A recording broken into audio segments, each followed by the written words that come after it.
Ladies and gentlemen, welcome to the Emo Show, where we talk about all things relational. This podcast is devoted to helping men master masculinity, reverse the power differential in a relationship, and actually create a greater sense of closeness, connection, and intimacy with their partners. Now, this podcast is for men. So if you're a woman and you're listening to this, I want you to know that I'm speaking to men to help them tap into their manly masculinity, not their mean, jerky masculinity. I'm talking about strength, understanding, emotional connection. So if you are listening to this and you hear me say things that are kind of like broad general sweeps about how women are, and you feel like that's not necessarily applicable to you, it's because I'm talking to the large masses of men and not about you in particular. Hopefully, the things I'm going to share with men will help them step into their roles in a way that makes them more desirable and admirable to you. Now, there's 3 podcasts. There's a series of 3. And what I'm going to do is I'm going to kind of go through each one of these, but each one's going to be its own separate podcast. So let's go ahead and talk about the first, and I'm going to call this the foundation for relationship and emotional connectedness, and that is the power of emotional connection. We cannot create a powerful, intimate connection if we do not have the foundation of an emotional connection. Now, people ask me all the time, well, how do I create an emotional connection? Well, before we talk about the how-tos, let's talk about why this is so important to create an emotional connection with your partner. In order for humans to open up and surrender, to experience greater depth of emotion, they need a sense of trust. They need a sense of safety, understanding. That is the material of emotional connection, emotional closeness. So the emotional closeness is actually a result of a sense of transparency and emotional resonance. Resonance being that when you share an emotion, the other person gets it. What that is actually a chemical of oxytocin being released into their bloodstream, and their brain picks that up, and the sensation is closeness and trust. It's a sense of safety. So when we resonate with somebody, our partners, what ends up happening is they feel the sensation of emotional closeness. And that emotional closeness of safety and security, trust, that provides them a sense of security to anchor vulnerability. So now I feel safe and secure. Now I'm willing to open up and be vulnerable to experience greater depth and connection in other ways, like physical or sexual connection.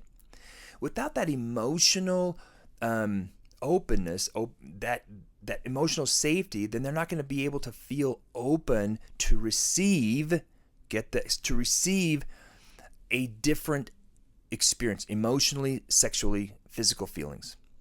So it's really important to understand that to reach the maximum capacity for a sexual experience, we need to have an emotional closeness. Hopefully you can start to see how that makes sense. And so for men who are using sex to create closeness, that literally hijacks the sexual experience of their wives. So we need to have emotional closeness to experience peace, a sense of security in the relationship. And it's not all about having a physical sexual relationship, but the experience of the relationship and the sexual relationship requires there to be emotional closeness. So now that we've kind of understand why it's important to have emotional closeness, let's kind of talk about how to create that emotional closeness. We've already hinted at it. We've already kind of talked a little bit about how the process of emotional closeness is the result of resonance in emotion. So you get what I'm saying. When I share a story and a feeling that's associated with that, and you can recognize that, when you, as the receiver, articulate that you understand why I feel the way that I feel, what happens is that's resonance. There's this connection. There's this frequency of emotional experience that's now being shared. Resonance. And that's what releases that oxytocin. So now that I know how it happens, now it actually tells me what I need to do to make that happen. I first need to have an emotional vocabulary. Okay, so here's a cheat sheet. Okay, you can get one of these emotional pillows, or even just an image on Google. But check this out. This has a variety of emotions. Right? So what you're looking for is the emotions that capture how we feel in certain situations in life. So, for example, if this is kind of organized in different colors based on sad, happy, surprised, fear, anger, disgust. Let's say I'm kind of feeling really frustrated, okay, and I'm like, okay, that's kind of this area right here, so I'm going to try to see if I can find it. There it is, frustrated. I'm frustrated. Now, what I would do is I would look up, what does that mean? Well, if you look up in the dictionary what frustration means, it means my efforts to create change didn't work.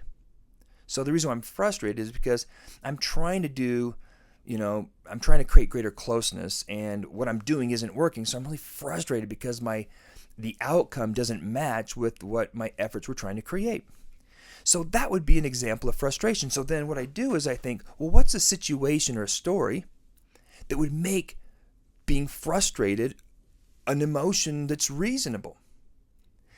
So let's say I'm trying to surprise my wife, and I go out of my way to create this party, but then I tell somebody about my plans and they tell my wife. How would I feel when I put all this effort into surprising my wife, but someone tells my wife? I'm frustrated. Because instead of being able to surprise my wife with all the efforts that I did, she's like, oh, that's sweet, but I'm not surprised. So that's an example of being able to identify an emotion. That's number one. And then connect that emotion to an experience, a story. So that's my ability to articulate how I'm feeling, the emotion and the story that makes that emotion make sense. That's me sharing. So I need to do that to create an emotional connection. That's only my part. But the other part is how I respond when my partner shares their emotion, their story. So what I'm doing is, as I'm listening to my partner share what happened, an event throughout the day, I'm trying to identify what is the emotion she experienced, and why would that emotion make sense based on her experience.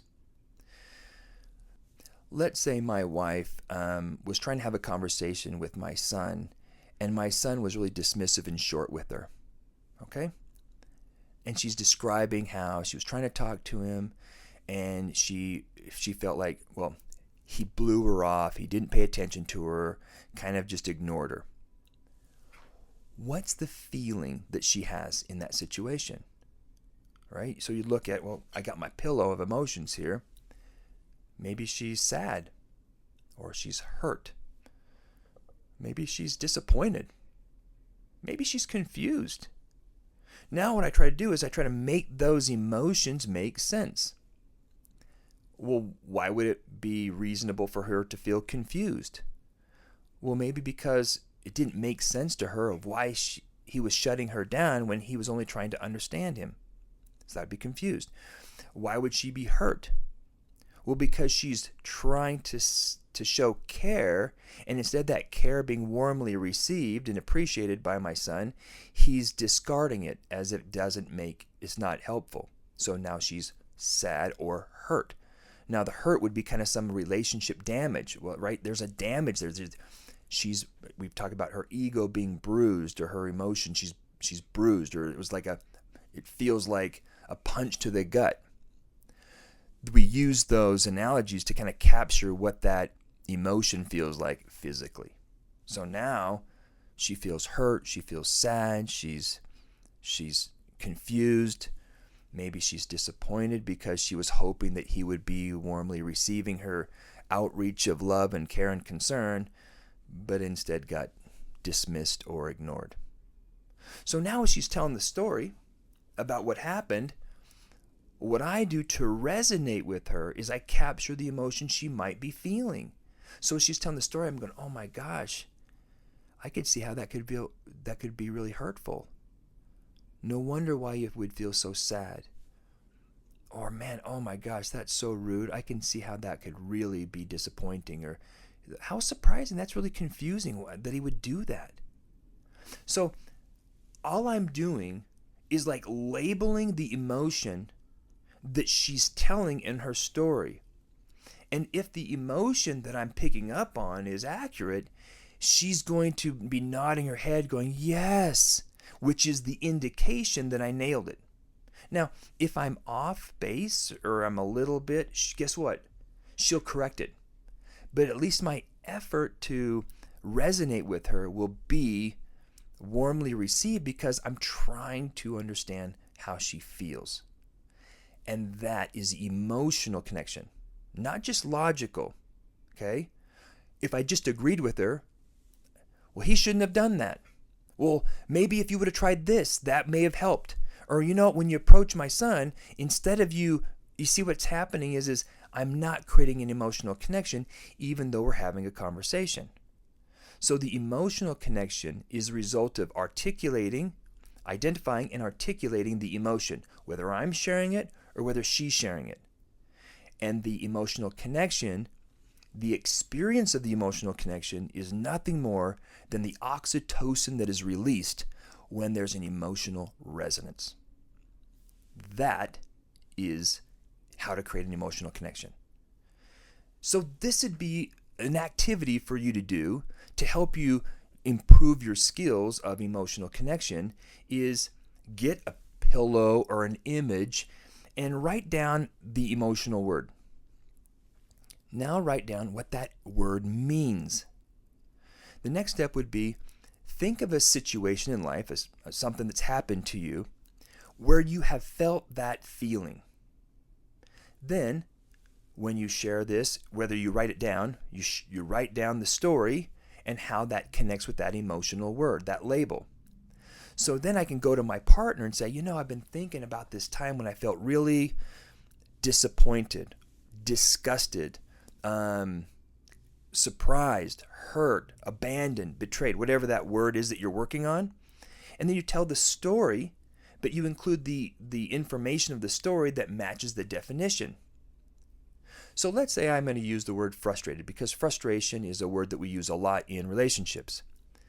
If I'm going to tell the story of being frustrated, I need to include the part that I did something to try to create an outcome, and that the outcome that I wanted, maybe I say what the outcome I wanted, was replaced with the outcome that I didn't want. So if I say that I'm really frustrated because such and such didn't happen the way I wanted, well, that's not really telling the full story of why I'm frustrated. That might tell the reason why I'm disappointed, because disappointment means that the outcome that I was hoping for, I didn't get. And disappointment and frustration, they're like brothers and sisters, except for frustration is like the big brother, because frustration includes the element of doing something to create the outcome that I wanted. So if I'm going to tell a story about how come I'm frustrated, I need to make sure that I include the efforts I put into getting the outcome that I wanted, and then describe the outcome that I got as different from the outcome that I wanted. And that's how I practice sharing it. I can also do the same thing, even in my head, when someone's telling a story and I'm just trying to, I like to play like this game in my head of what emotion might that person be experiencing. So let's say they're talking about their day, and all I have to do is either say the word or kind of nod my head if I just want to do it for my own personal learning. But if I want to create an emotional connection with the other person, as that person tells their story, I might say something like, oh my gosh, that's got to be disappointing. Ooh, that would hurt. Oh man, that would be a surprise. That'd be very confusing. Like, yeah, why would that person do that thingy? Yeah. Ooh, I wonder if that stung a little bit. That would be, irritating. So all I'm doing is listening to the story, trying to find what emotion that person might be feeling.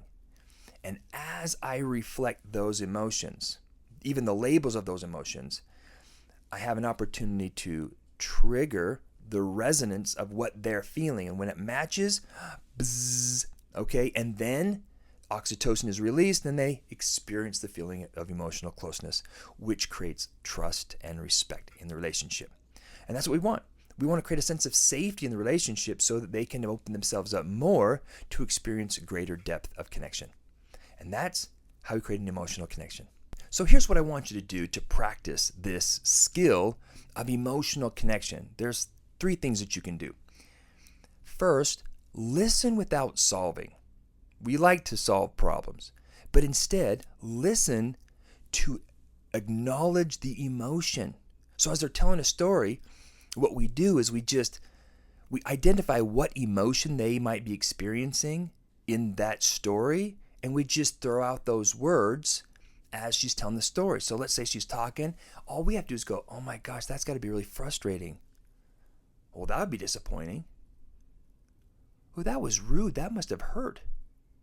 See, all I'm doing is acknowledging that I'm hearing her, not just by nodding. Okay, nodding's great. Eye contact is great. But what we're really doing is labeling the emotion that the other person's experiencing. And when we label it, something magical happens.